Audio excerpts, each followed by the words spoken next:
What's going on, y'all? Night Baller One, back with part two of my Death Before Dishonor weekend review, night two. My night one review is in the description. I got a link, so y'all just read the description, y'all see it. But I'm gonna do my Q&A tomorrow because I'm starting to get kind of tired, y'all. So I do it tomorrow. But the first match of the night was Mark Briscoe versus El Generico. First, the Briscoes came out, cut a promo about how they lost last night to Generico and Steam, and then how they wanted revenge and they were ready to fight. Kevin Steen El Generico comes out there. Kevin Steen tells everybody he has to go call his mother, so El Generico will be facing Mark Briscoe first in a Falls Count Anywhere match. So the match gets started. It's some nice spots. El Generico hit Mark Briscoe hit a suplex on the rampway. I really like that. Well, actually, exploded suplex on the rampway. He did like a shooting star press. I think it was in the crowd or something like that. It was a really good match. To start the show, I definitely say probably 3.25 stars. Good. It was wild. I like the way it ended. El Generico dove through the turnbuckles. He's done this move a lot at PWG. If you've seen him in PWG, and he dove through the turnbuckles.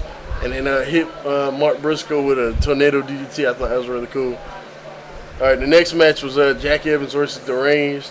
It was all right. Wasn't nothing too serious. Jack Evans was way too spot happy in this match, y'all.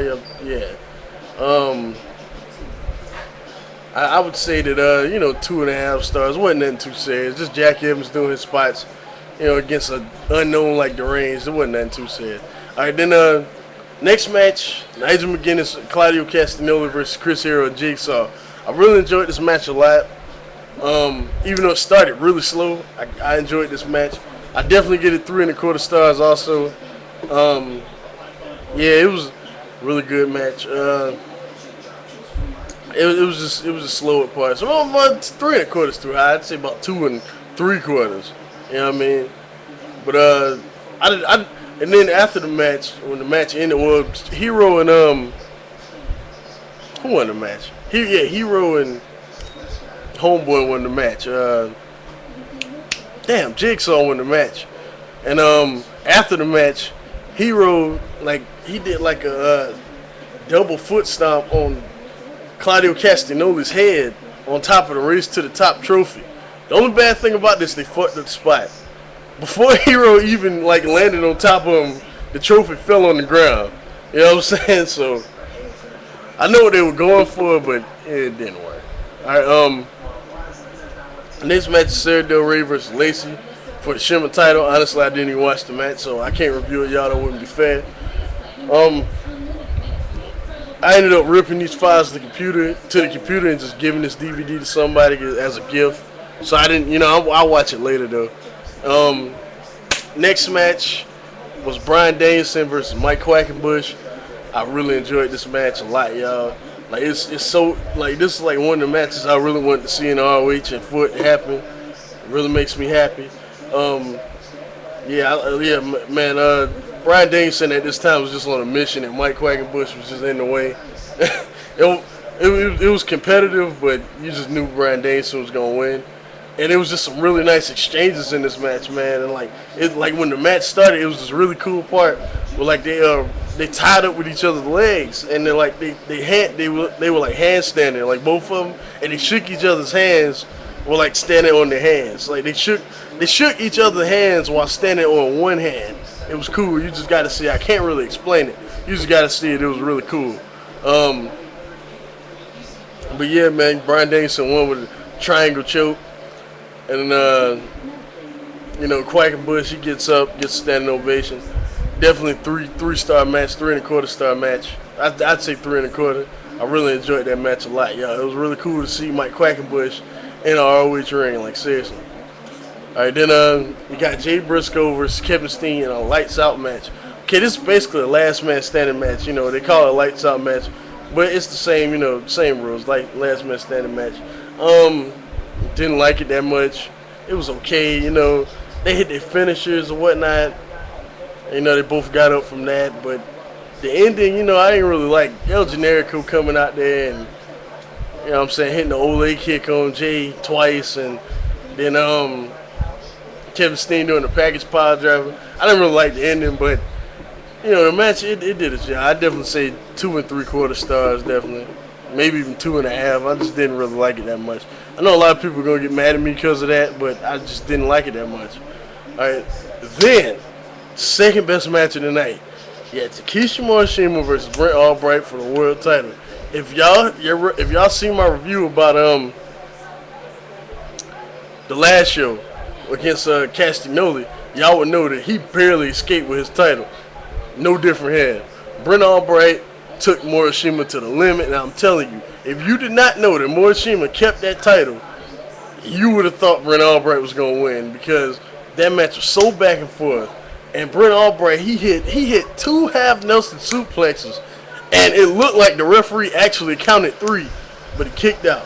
Morishima kicked out, and it was man, this match was great, man. And then he put him in the crowbar like 3 times. Morishima just kept getting to the ropes, and it was one part of this match where Morishima was just no selling, and like he hit him with it was when he hit him with the half Nelson suplex. First he hit him with a clothesline. Morishima got up, and then he hit him with a half Nelson suplex. Morishima got up, and then he hit him with another one. He stayed down then. But then it was just crazy. And then Brent Albright showed resilience because he kicked out a 1 backdrop driver. And then Morishima did like this combo where like he hit him with like this hellacious lariat. It was like one of the hardest clotheslines I ever seen. You know what I mean? And then after that, Albright just took like a backdrop driver. He wasn't kicking out then. You know what I mean? This is another, in my opinion. I'm not saying it's one of my match of the year candidates, but if somebody had it in theirs, I can understand. This is definitely a 4-star plus match. I don't know what I give. I definitely get it 4 plus stars though. Definitely. It's a great match. All right, then you have the best match on the card, as you may have guessed. Austin Aries, Delirious, Eric Stevens, and Matt Cross versus Roderick Strong, Rocky Romero, David Richards, and Matt Sydal in a Philly street fight. I did not know Matt Cross was this talented, y'all. I know I feel so late, but I did not know he was this talented. That guy is, oh my God. But yeah, there's a lot of spots in this match, man. It was one nice spot where Matt Cross ran along the it was like bleachers set up, and he ran along the bleachers, hopped off the wall, and then hit like a tope, like a flipping dive. It was amazing. There was another spot where he did like this gymnast thing on like one of the poles that was like stacked up. If y'all seen his match at CZW against Sanjay Dutt, y'all probably seen this move before. It's like he was like doing like this gymnast move, and like he just crashed through Rocky Romero through a table. It was real nice. Austin Aries, man, he showed a lot of heart, because his ankle, according to the match, was hurt, and he basically was out there with one leg in a street fight. I thought that was really, really, really tight. I love the way the match ended, with Roderick Strong hit like, what was it called? It was some kind of like just weird backbreaker. Like he had Eric Stevens like on the top rope, and like he had him set up for a rock bottom, but then like he jumped off and like threw him against like a ladder that was set up on 2 chairs, and the ladder like broke. Y'all got to see that spot, man. Like as soon as you see it, you just I was silent, and then I showed on replay. I was like, damn, you know what I mean? But and then he hit a Boston Crab, and Eric Stevens passed out, so he ended up, Resilience ended up losing the match. But it was a really, really good match, y'all. Not as good as the Briscoes and Steen and Generico match in the last show, but this is definitely a match of the year candidate. I give it 4.25 stars. Y'all really got to check out this match. All in all, man, Death Before Dishonor Weekend was amazing. So it was the shit. Death Before Dishonor Weekend, y'all have got to get both of those shows, and it'll be like a total of $40 and all. You know what I mean? But check out the show. Check out both of those shows, man. Like seriously. Anyway, I'll get to y'all questions soon. It won't be today, but I definitely get to y'all questions. And I'm out, y'all. But I would definitely get. It may be today. I don't know. I know I'm about to go take a nap though. But it's Nightmare Baller 1. Peace, y'all.